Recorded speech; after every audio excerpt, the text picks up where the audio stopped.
C'est un réel plaisir de vous retrouver, chers téléspectateurs de la BTV. Bonsoir ou bonjour, dépendamment de la localité actuelle de chacun d'entre vous. Bienvenue dans cette édition du journal vespéral parlé en langue française dont j'ai l'honneur de vous présenter.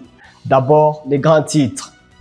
La route chaussée d'Uvira dans sa partie située dans la zone Gatumba est actuellement impraticable. Organiser les funérailles coûte de plus en plus cher ces jours-ci au Burundi. Il faut débourser suffisamment d'argent pour louer le corbillard, le funérarium et engager d'autres frais funéraires. Les détails et d'autres informations dans un instant. Bienvenue encore une fois. La route chaussée d'Uvira dans sa partie de la zone Gatumba est actuellement impraticable. Cela est dû au débordement des eaux de la rivière Kanyosha. Les détails avec notre confrère Nyandwi Raphaël. La route chaussée d'Uvira dans la zone Gatumba séparant les quartiers Kigende et Kigwati et le quartier Mushasha 1 est impraticable en raison des débordements des eaux de la rivière Rusizi qui a désormais inondé cette zone et à proximité de la frontière du Burundi et du pays de la République démocratique du Congo. Les citoyens empruntant cette route qui sont plus à risque que les autres sont les piétons, les cyclistes et les motocyclistes. Porter de bons vêtements et de bonnes chaussures lorsque vous utilisez cette route est une nuisance en raison de la grande quantité d'eau dans cet endroit. Cette zone est devenue l'un des endroits qui peuvent aider de nombreuses familles à gagner leurs revenus quotidiens. Et maintenant, le marché s'est déplacé vers cet endroit où les citoyens peuvent investir dans les divers petits commerces et surtout dans la nourriture. D'autres vivent également de la pêche sans problème car ils utilisent de vieux filets et capturent du poisson en grande quantité pour ensuite le vendre dans ce même endroit. Ceux qui avaient des boutiques au bord de la route n'ont pas bougé, même si l'eau a atteint leurs parcelles en grande quantité et si les acheteurs ont besoin d'acheter leurs produits, ils devront passer par l'eau. Même si les commerçants continuent leur travail, ils ont peur de retrouver un jour leurs produits flottant dans l'eau ou emportés complètement. Organiser les funérailles coûte de plus en plus cher ces jours-ci au Burundi. Il faut débourser suffisamment d'argent pour louer le corbillard et le funérarium, mais aussi engager d'autres frais funéraires. Tout cela pèse sur les familles éplorées. Qu'est-ce qui serait à la base de cette situation? Quelques éléments de réponse dans ce reportage signé Patrice Kini. La hausse des prix de diverses choses ne se limite plus à la nourriture, au déplacement et j'en passe. Ceux qui font les services funéraires disent que les prix pour enterrer les défunts sont élevés, qu'il s'agisse des cercueils, des tombeaux et d'autres, comme le disent ceux qui font ce travail. Avant, là où nous construisons avec du ciment et là où nous utilisons les carreaux, nous avons ajouté 100 000 francs parce qu'en mandat, ils ont majoré eux aussi.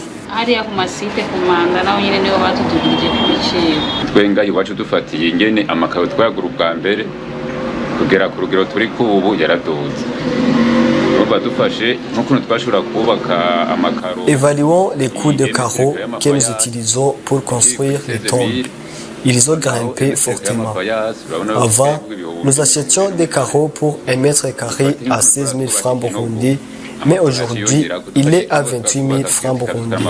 Les tombes que nous construisions à 700 000 francs burundais, nous le faisons maintenant à 1 million francs burundais, sans oublier que les cercueils ont aussi monté suite au prix des planches qui est passé de 5 000 francs burundais à 12 000 francs burundais. Donc, le cercueil est passé de 350 000 francs burundais à 400 000 francs burundais. Isereke yari kuri turuwaza uyakija kuri kateresa bivanye n'ingene hindagurika ryagiye irahindagurika ibintu bikagenda biraduga. Ceux qui font ce travail d'animation demandent qu'ils soient servis pleinement en carburant parce que cela est la cause majeure de cette inflation des prix. Ce que nous demandons aux autorités, c'est qu'ils nous réservent des stations pour ces voitures de pompes funèbres afin de ne plus manquer de carburant et tarder nos clients. Vous saurez que les prix montés ne se résident que sur ces 6 cités, même le prix des morgues ont connu cette flambée également. La pénurie d'eau qui s'observe dans les écoles à régime d'internat pourrait être la cause des maladies dites au manque d'hygiène. Jean Bosco Nzitonda, directeur de l'école technique secondaire de Kamenge, demande à la régie des eaux que les écoles soient priorisées. Gilles Vernet Nakiman. La pénurie d'eau qui s'observe dans la ville de Bujumbura n'a pas épargné les écoles à régime d'internat. Sur certaines écoles que nous avons visitées, ce problème s'observe. Au petit séminaire de Kanyosha, la pénurie d'eau se remarque, mais pour résoudre ce problème, ils ont instauré un système de forage, mais quelquefois la coupure d'électricité constitue un frein.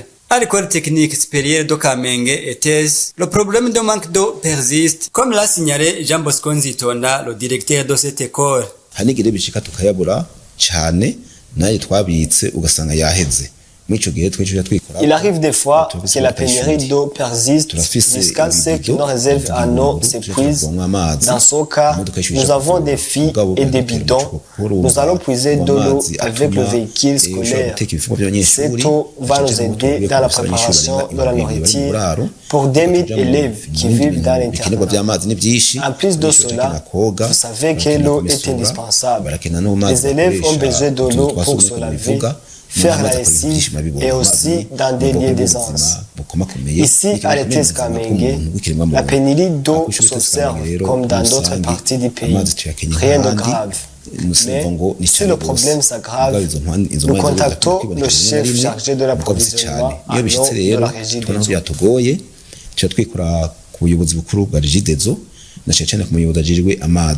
Jean Bosco Nzitonda demande au ministère à l'éducation dans ses attributions de collaborer avec la régie des eaux afin de trouver une solution durable. Je lance un appel vibrant au ministère ayant en charge de l'éducation nationale pour nous aider à porter à la hauteur nos voix afin que les endroits qui rassemblent un grand nombre de personnes, comme les élèves, qu'ils soient approvisionnés régulièrement en eau afin d'éviter les maladies qui peuvent les attaquer. Vous saurez que le problème de pénurie d'eau constitue un danger pouvant être à la base de plusieurs maladies dues au manque d'hygiène. Page transport pour l'avant-dernière actualité de notre journal. Alors que le problème de déplacement dans les bus en commun ne cesse d'embêter la population en mairie de Bujumbura, les élèves font partie des grandes victimes. Les détails dans ce reportage.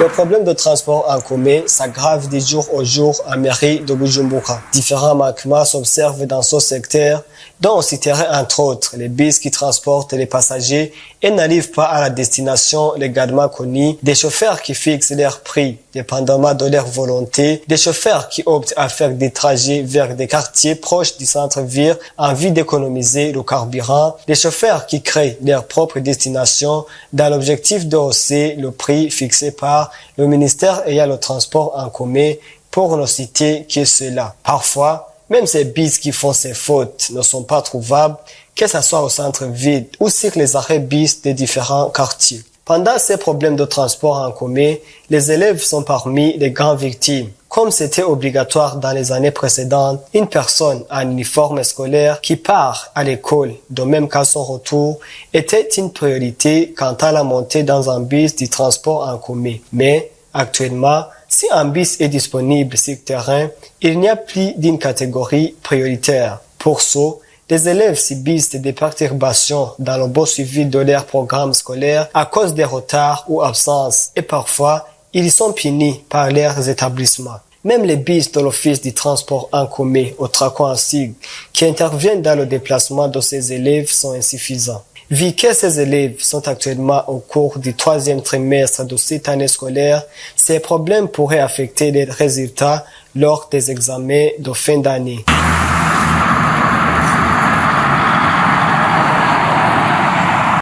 Can you find for Blaugrana Crew, please? Blaugrana Crew. Blaugrana Crew. Oh, participez à la promotion Blaugrana Crew et gagnez des prix chez OneXBet.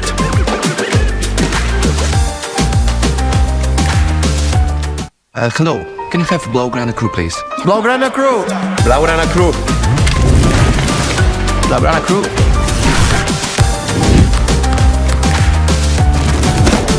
Here is the Blaugrana Crew. Rejoignez le Blaugrana Crew, participez à la promotion et gagnez des prix offerts par 1xBet et le FC Barcelone.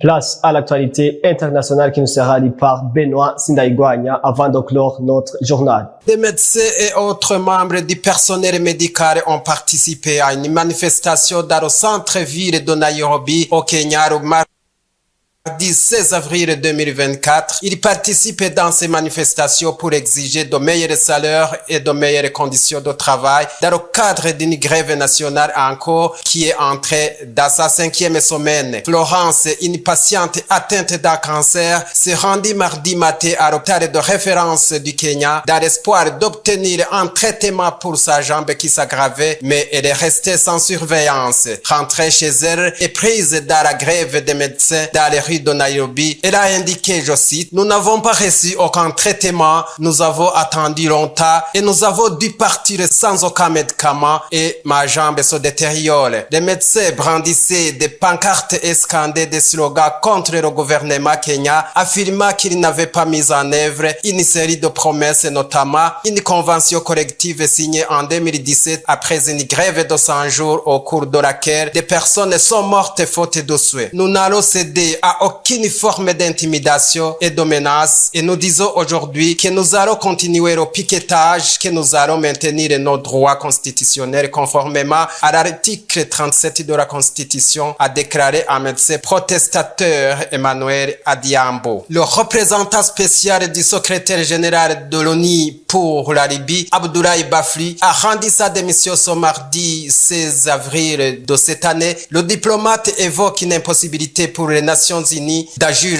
avec succès pour soutenir le processus politique face à des dirigeants qui placent leurs intérêts personnels au-dessus des besoins du pays. Abdoulaye Bafli a fait savoir au Conseil de sécurité que ces tentatives pour répondre aux préoccupations des principales parties prenantes libyennes ont été satisfaites avec une résistance tenace, des attentes déraisonnables et indifférence envers les intérêts du peuple libyen. Il a exhorté les dirigeants libyens à parvenir à un règlement politique basé sur les négociations et des compromis et a déclaré, je cite, « Nous ne pouvons pas laisser les aspirations de 2,8 millions d'électeurs libyens enregistrés être éclipsés par les intérêts étroits de quelques-uns. » Pour sa part, l'ambassadeur libyen Taher Al-Sani a déclaré « Nous continuons d'entendre certains qui continuent à nous prêcher et à critiquer la situation dans notre pays, nous donnant des leçons sur les principes d'humanité et la démocratie, tout en fermant les yeux sur les scènes de la tuerie et la destruction à Gaza, tout en restant sourds aux cris des enfants